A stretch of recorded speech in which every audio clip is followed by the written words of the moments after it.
1988-ci ildə erməni millətçilərinin xalqımıza qarşı təcavüzü, bu mənfur siyasətin məqsədi Azərbaycanlıları tarixi torpaqlarından qovmaq, Azərbaycan dövlətinin varlığına son qoymaqla Böyük Ermənistan yaratmaq idi.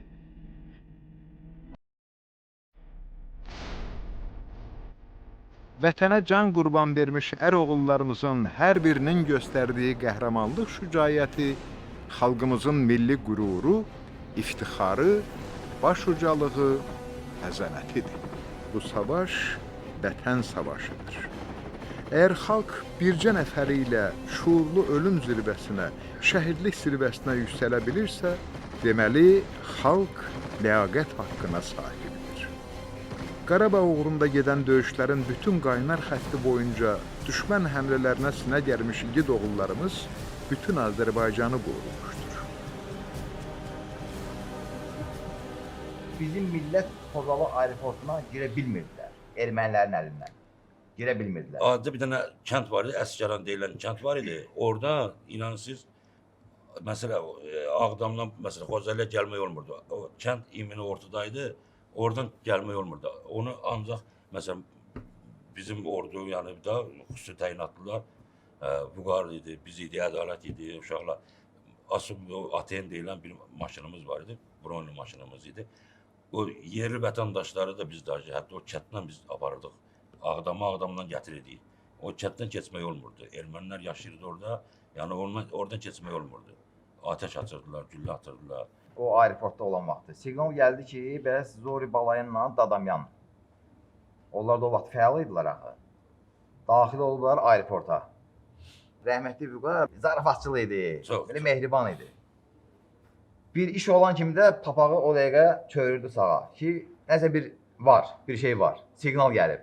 O dəqiqə çörürdü sağa.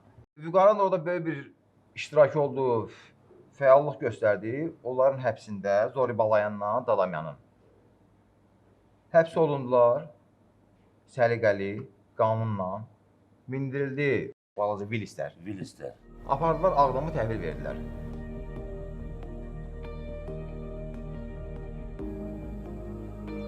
Ailədə 3 övladın ilki idi Vüqar. Dağı yamacı, dərəsi təpəsi, bağı bağatı, qış göynədən kəhrizə olan Cəbrailin Daşkəsən kəndində dünyaya göz açmışdı. Bu kəndin ulusu, ucası, ərləri, ərənləri çox olub. Vüqar Hüseynov mayası halallıqla, saflıqla yoğrulan belə bir yurtda doğulduğu üçün fəxr eləyərdi.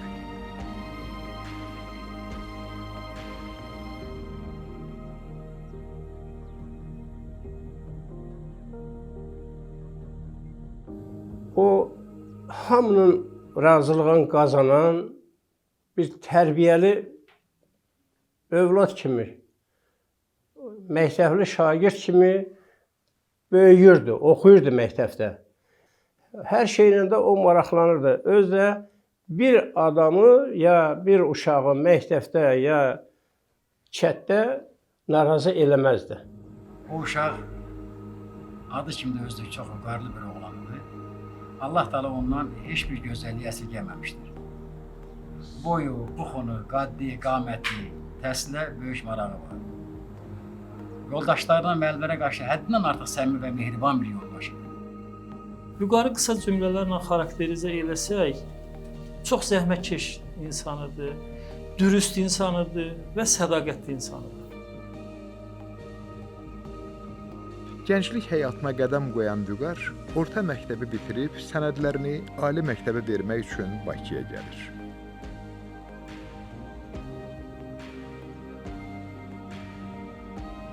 Texniki peşə məktəbinə daxil olaraq təhsilini davam etdirir.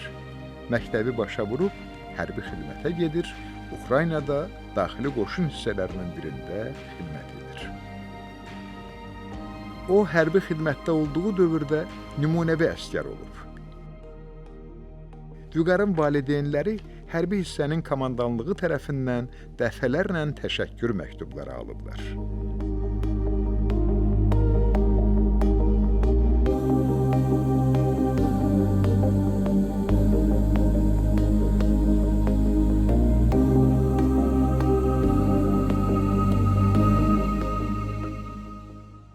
Sonra da məktub yazdı ki, ata, 10 nəfər bizi heç qoymadılar ki, təyyarədən düşək. Xerson şəhərinə bizi demək komandirlik məktəbinə göndərdilər. Xerson şəhərində oxudular bir neçə ay. Komandirlik məktəbini qurtardılar. Diplomunu aldı, gəldi. Komandirdən də təşəkkür məktubları gəlir. Özümüz də yazırıq. Xidmətin də elə orada bitir. O vaxtlar 1989-cu ildə erməni millətçilərinin Dağlıq Qarabağda başladıkları fitnəkarlıqları, siyasi oyunları gedirdi. Gənc Vüqar hər gün Qarabağdan bədxəbər eşidəndə böyük sarsıntı keçirərdi.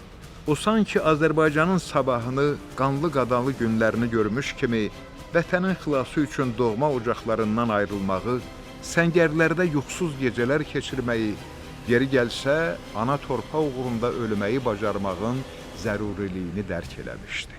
Keçirdiyi bu narahatlığa son qoymaq üçün o Azərbaycan Respublikası Daxili İşlər Nazirliyinin xüsusi təyinatlı milis dəstəsinin sıralarına daxil olmaq üçün ərizə ilə müraciət etdi. Çox keçmədi, karate üzrə məktəb keçmiş, sağlam cüssəli, çevik bir gənc olan Vüqar dəstənin sıralarına qəbul olundu. Həmin gün sanki Vüqar həyatının xoşbəxt anlarını yaşadı. Bununla özündə rahatlıq tapmaqla təcavüzkarın caynaqlarını qırmağa hazır olduğuna sevinmişdi. Milis paltarını geyinib ilk dəfə evlərinə, ata-anasının huzuruna getmişdi. Daxili İşlər Nazirliyində xüsusi təyinatlı polis dəstəsi yaratdılar, vəziyyət ağır idi. Bunlar harda ermənilər baş qaldırırsa, gedirdilər ora. Xocalı aeroportunda çox işlədilər. Sonra Şuşa-Laçın yolunda Qaladərəsi kəndi deyirlər. Orada Salatını, komandiri, neçəsini günahsız yerə öldürdülər. Onlar gecə gəlib o dəstənin hamısını tutdular, təhvil verdilər dövlətə. Həmin o erməniləri.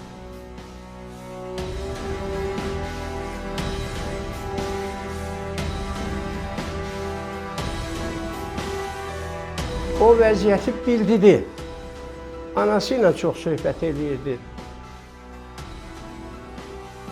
Vüqar milis geyimində ata-anasının arzusunu yerinə yetirməklə onlardan düşmən tapdağı altında olan vətənin müdafiəsinə getmək üçün xeyir-dua istəmişdi. Sevgili ana göz yaşı axıda Mən bu işdən aralanmayacağam. Bacardığım qədər əlimdən gələni eləyəcəm. Biz də ona xeyir-dua verdik. Dedik, həmişə sağ, salamat gedib o döyüşlərdə iştirak eləyəsən. Vüqar anasını o qədər çox istəyirdi ki, deyirdi, əgər gedirəm o işlədiyim yerə də, o xidmət elədiyim yerə, gələm görəm, sənin başına bir tük ağarıb dünyanı dağıdacam. Sən bax, heç bir şey fikir eləməyirəm. Vüqar əskərlikdə daxili qoşunların içərisində olmuşdu. Silahla davranmağa bacardı. Serjant məktəbini qurtarmışdı. Vüqar zəhmətkeş idi. Vüqar dürüstlüdür. Cəsurudur Vüqar. çox keçmədi, Vüqarın səsi sorağı Respublikanın döyüş bölgələrindən, Xan kəndindən, Xocalı aeroportundan, Şuşadan, Xocavənddən, Qaladərəsindən, Göyqaladan gəldi. Ən çox da onları müharibənin ön cəbhəsinə apardılar. Ən qızğın nöqtələrə onları xidmət etməyə aparırdılar. O gələndə heç vaxt tək gəlməzdi. Bir neçə yoldaşla gələrdi kəndə. Yoldaşları onun haqqında çox gözəl danışardılar. O qədər mehriban ünsiyyətçili idi ki, həddindən artıq ondan çox səmimi söhbətlər edirlər. Mən onların ünsiyyətdə olmuşam, onun yoldaşlarıyla. Bu adam həddindən artıq döyüşə hazırlıqlı bir adamıdır. O döyüşündə də həmişə öncə olmuşdur. Yoldaşlar deyir ki, heç vaxt Vüqar özünü mühafizə eləməyi gözləməzdi. Həmişə gedəndə düşmənə qarşı dik gedərdi. Söhbət əsnasında məsələn Vüqara deyirdim ki, Vüqar, sən ehtiyatlı ol, döyüş vaxtı. Bir şey deyirdi ki, mən qədərə inanmam. Yəni mənim alnıma nə yazılıbsa, mən onu da görəcəm. Zəngilanda, Qubadlıda, Laçında, Xocalıda xüsusi təyinatlı milis dəstəsinin keçirdiyi uğurlu əməliyyatlar hər kəsi sevindirdiyi kimi düşmənin canına bir o qədər vəlvələ salmışdı. Lakin birdən xəbər gəlir ki, ermənilər Goranboy istiqamətində fəallaşıblar. Vüqar və döyüş yoldaşları təkidlə tələb edirlər ki, onları Goranboyun müdafiəsinə göndərsinlər. Goranboy torpağında qanlı döyüşlər gedirdi. Vüqar kəşfiyyat zamanı düşmənin silah sursatının yerini müəyyən edir və onu ələ keçirir. Vüqar həmişə ən çətin tapşırıqları icra etməyə can atardı.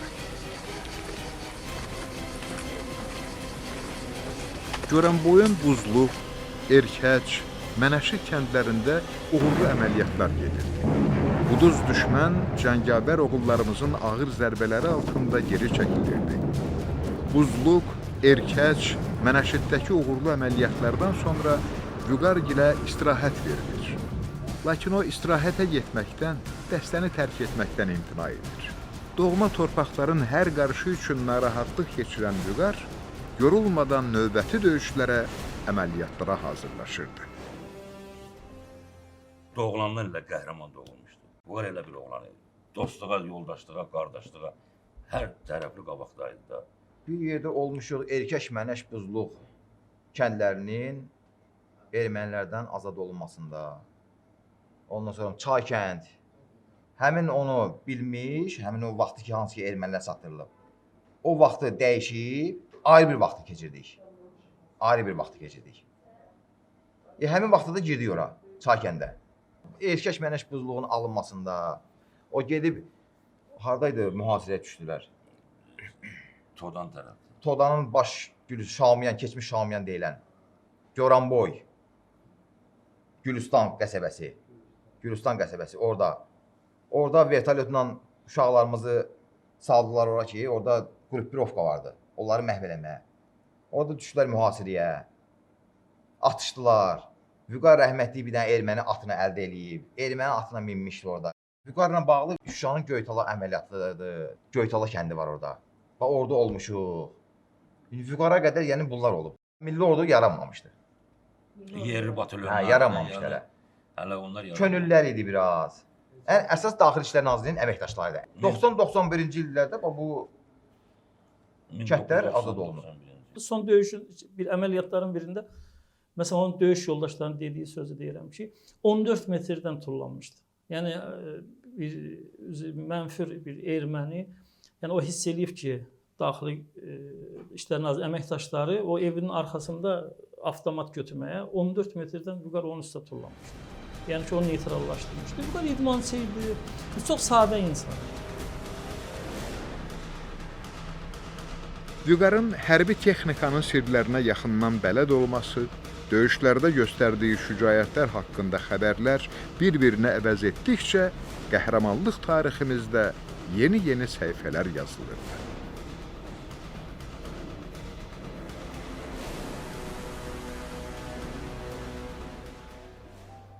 Vüqar hər uğurlu əməliyyatdan sonra yaxşı əhval-ruhiyyə ilə sevdiyi qıza məktub yazarmış.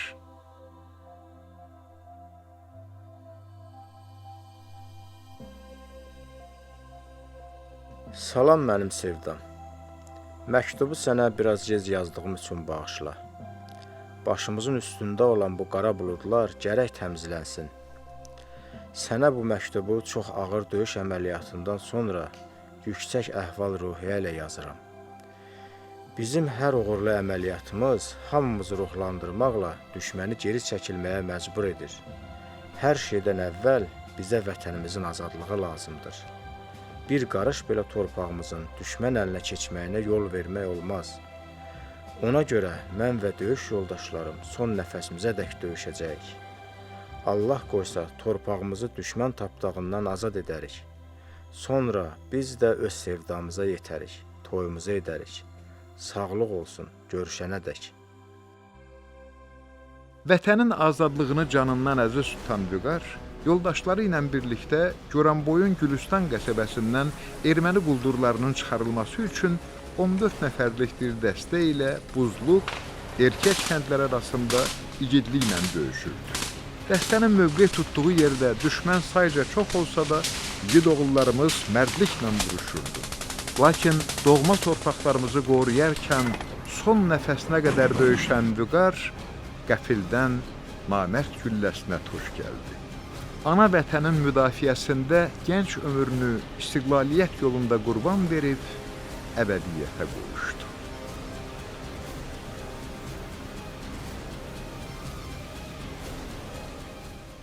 Vüqarın keçdiyi şərəfli yol mənim üçün böyük bir şərəfdir. Çünki o var qüvvəsi ilə, Vüqar var qüvvəsi ilə o işin yolunda öz canını həlak elədi. Vüqarın babası din xadimi olub. Öz bölgəsində, öz ərazisində, yəni ki, etibarlı adam olub, nüfuzlu adam olub. 1918-ci ildə Qafqaz İslam Ordusunun tərkibində erməni daşnaq mənfurlarına qarşı vuruşmuş insan olub. Vüqar yəni öz əslinə, kökünə sadiq olaraq, babalarına sadiq olaraq onların yolun vətənsevərlik, vətəni müdafiə eləmək, vətənin qayğısına qalmaq yolun davam elətdirdi. Vüqar torpaqlarımızın işğal altında qalmaması üçün canından keçdi. Vüqarın ölümü onu tanıyanlar, dostları, Qarabağ cəmaatı üçün matəmə çevrildi.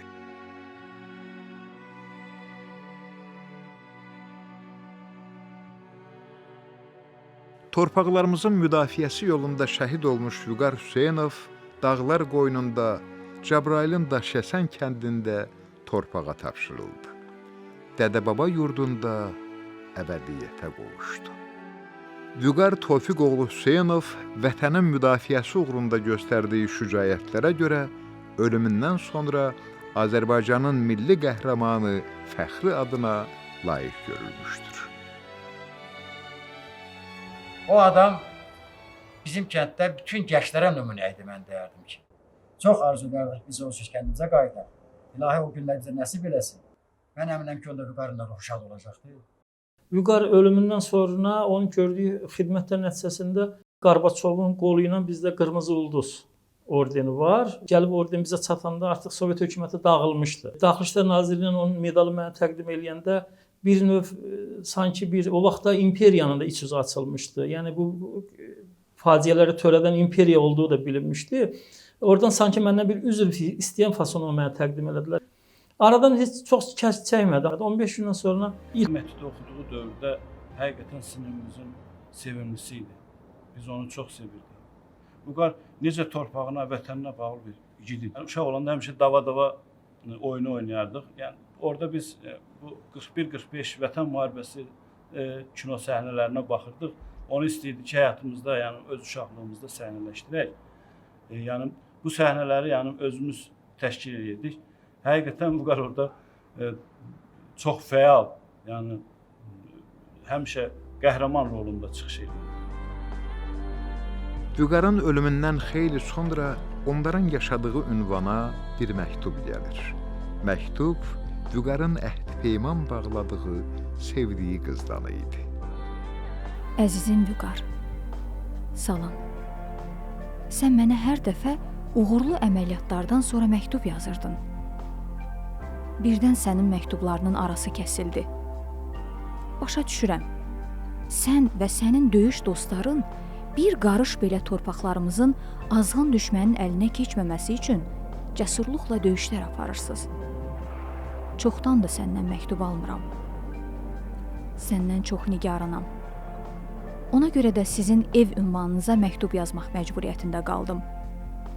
Tezliklə məktubunu gözləyirəm. Salamat qal. Görüşənədək.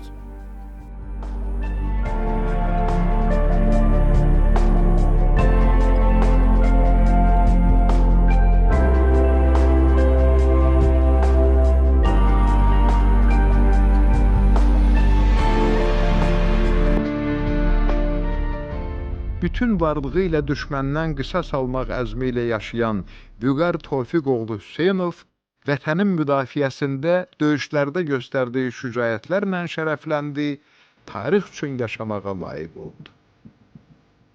Özü isə nakam bir talih yaşadı.